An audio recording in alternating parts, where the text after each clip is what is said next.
At a power plant outside town, employees are celebrating a coworker's birthday when they suddenly see something strange on the security cameras. There's a shadow moving in the shaft and a worker goes to check it out only to suddenly be attacked by a mysterious monster. The man tries to return to the office, but a group of beasts follows him and starts killing everyone in the building. As an eclipse hides the sun, the creatures begin appearing all over the planet, killing millions of people and destroying cities. The news calls it Judgment Day as soldiers are sent to fight these monsters in a war that lasts the entire eclipse. Millions of lives and tons of resources are lost in the fight, but eventually all the creatures are exterminated and humanity begins to rebuild. They design protective installations known as gates just in case the creatures ever decide to return. 15 years pass and the world has settled back into a normal routine. Dave is working as a janitor for a company that doesn't pay him well, even though he has to enter the shafts to get rid of dead animals. At the local school, Laura works as a teacher and befriends a fellow teacher, Milton, who keeps asking her out on a date. Laura divorced Dave ages ago and is still working through some issues, but today she finally accepts Milton's invitation. Meanwhile, her son Tyler is meeting with his girlfriend Maddie, who is worried about the upcoming eclipse. Tyler reassures her, saying there's nothing to worry about because there have been many eclipses in the last 15 years and nothing happened. Elsewhere, Officer Garrett is called by the personnel from one of the gates asking him to come over because they've confirmed major seismic activity and containment has been approved. When Garrett arrives at the gate, he gets the feeling that this time it isn't a drill. He checks on all the systems only for a power box to explode, causing them to lose an entire grid. In the city, Dave goes to pick up Tyler at Laura's house, and while the boy plays video games, the parents end up arguing. It turns out Laura had been pregnant with Tyler during the last disaster and Dave hadn't been there for her. She hasn't forgiven him yet. Tyler interrupts them and they leave together. Later in the middle of the night, Dave gets a call from Uncle Ted, who is convinced that the new Judgment Day will be tomorrow. Ted invites Dave to bring his family to his shelter before the eclipse begins. Tyler is watching the news and is disturbed to see that millions of dead fish are appearing on beaches everywhere, one of the signs seen 15 years ago. At that moment, the first monster appears at the gate, quietly sneaking up the stairs. At the same time, Laura calls Dave, saying that she's seen the news and wants Tyler to come home because Milton has reserved a shelter. Dave wants Tyler to stay with him and an argument ensues, during which Tyler receives a text and sneaks out of the house. When Dave finally goes looking for him, he only finds a note in his room with Maddie's number. Milton keeps rushing Laura because the shelter is filling up quickly, so they need to leave soon. When Laura explains that Tyler is gone, Milton uses the boy's phone number to track his location with special software and finds him at the skate park. It turns out Tyler is there with Maddie, who is very nervous and scared because her parents have left. Tyler promises her that he isn't like his dad and will never leave her alone. Suddenly, a loud cry is heard and huge flocks of birds appear in the sky, another sign of the reckoning. People in the park panic and run, and soon the roads are filled with families trying to leave town. Dave gets stuck in a giant traffic jam, but when he sees the birds fly by, he abandons his car and continues the search on foot. At the gate, workers are checking the systems when they hear strange sounds. A monster suddenly appears and begins attacking one of the men. Garrett runs away while the other soldiers open fire, but it seems ordinary bullets don't harm the beast. Moments later, Dave finally finds Tyler and Maddie just before emergency sirens start ringing throughout the city. Luckily, Laura shows up with Milton and they take the three of them away in Milton's car. There is about an hour left before the eclipse and the city is in complete chaos. With people trying to escape, every road is clogged with traffic jam. The family gets stuck for a while and sees cultists walking among the cars, scaring drivers with their painted faces and proclamations that the end is near. When Milton finally sees an opening, he drives as fast as he can and manages to get the family to the shelter. Unfortunately, there's chaos at the shelter too, with many people begging for a place inside while the military announces that only women and children are allowed.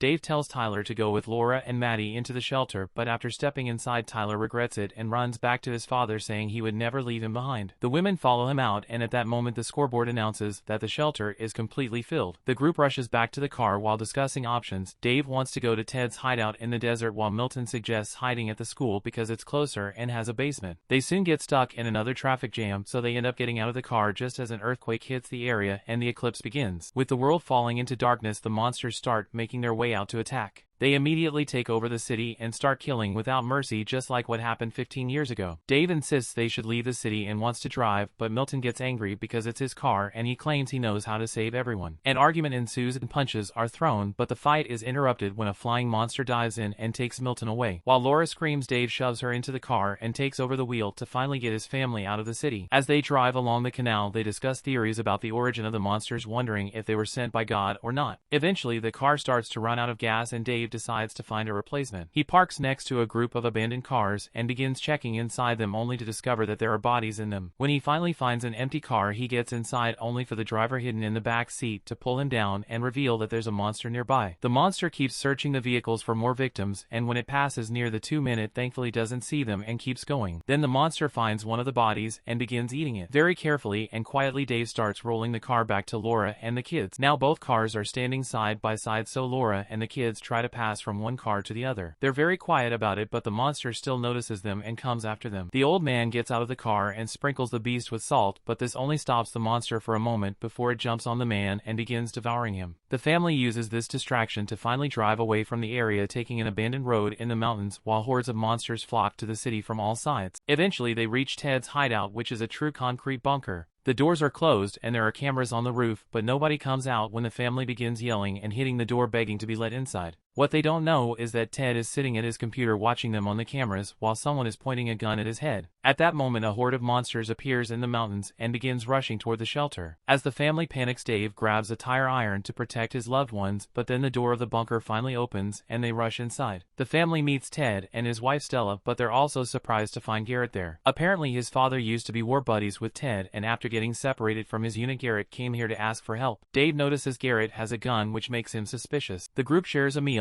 but can't help noticing the monitors, which show the monsters trying to smash the door, making everyone nervous. Using the radio is also useless because all they can hear are screams. Maddie asks how the monsters sense them and Garrett explains they react to light and heat, but he wonders if they see people's souls. Garrett then shares the story of how he survived the first Judgment Day. Back then he worked at a refinery, and when the monsters poured in, he managed to dive into a pond of salty mud. He buried himself and had to listen to the monsters killing all his colleagues and friends. While Garrett is distracted by his storytelling, Ted signals Dave to grab and hide a knife, unaware that outside a centipede-like monster is crawling into a small hole in the mesh covering the window. Then Garrett announces he'll take the first watch, so Ted invites the others to stay and play cards instead of sleeping, looking meaningfully at Dave. However, Garrett notices the gesture and pulls the gun from its holster, forcing Dave to put down the knife. He explains that Ted had been against allowing him to stay. It was Stella who had taken pity on him. Garrett survived the first Judgment Day and is determined to survive again no matter the cost. Suddenly Tyler throws himself at Garrett to try to take the gun, but Garrett just pushes him away. An argument ensues, but Maddie interrupts it by pointing out that they can't hear the monsters anymore. Then the centipede-like monster jumps out of the wall and bites Stella. While Ted rips the creature off his wife's neck and pours salt on it, Dave punches Garrett to take his gun and tries to shoot the creature. The little monster dodges all the bullets, but Maddie manages to kill it with the knife. Afterward, they tie up Garrett and try to stop Stella's bleeding, but they'll need proper medical care. At that moment, they notice on the monitor that a huge beast is repeatedly hitting the front door trying to get in.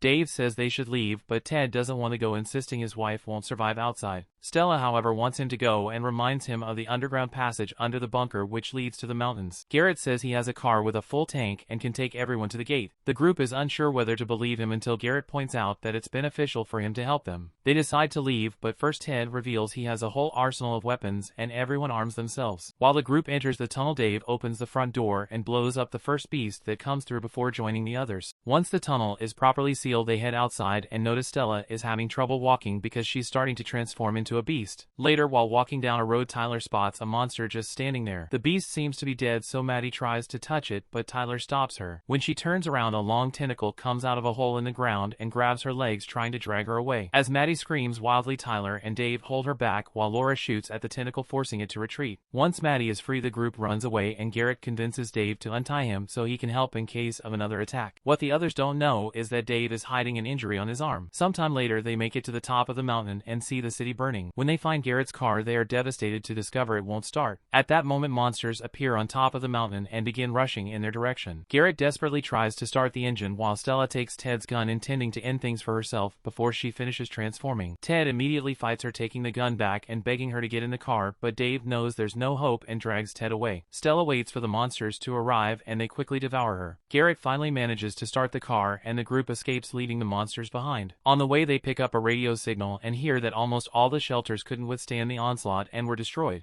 Eventually they arrive at the gate, but nobody answers the radio and the door is open. The group carefully makes their way inside and discovers there's no power, so Garrett and Dave decide to fix it while the others search for a first aid kit because they discovered Ted has a wound on his back. The others take care of Ted while Dave restores electricity, and Garrett explains that the gate was prepared for a second invasion and that tons of salt water had been pumped in, but the hole was too deep. Once the power is restored, Dave and Garrett begin making their way back, but suddenly Garrett feels blood dripping on his hand. He looks up to find a body. At the same time, something in the darkness roars. The duo rushes back to the group to discuss their options since there are 2 hours left until the end of the eclipse. Garrett offers to hide in a chemical warehouse because its doors are blast-proof. As they leave the medical bay, a transformed human attacks Garrett. He and Dave fight together to deal with it. They defeat the beast, but the noise they made has attracted more monsters. Terrified, Garrett quickly runs through a door and closes it behind him, leaving everyone else behind. Then he gives himself some kind of injection to start fighting back the transformation. Dave takes his family to another room and notices there are dispersal lines there, which means the tank is on the other side of the wall. This gives him an idea for a plan. He'll funnel the salt water through the tank pipes to keep the monsters out. Before he leaves, Laura kisses him. At that moment, the door breaks, so the family runs away. Dave makes his way through the ventilation, noticing a monster devouring its prey in the room. When he reaches the tank, he tries to be very quiet as he opens the faucet and water begins to fill the containers. Then Dave climbs back, but the monster senses him and starts to chase him, grabbing his leg.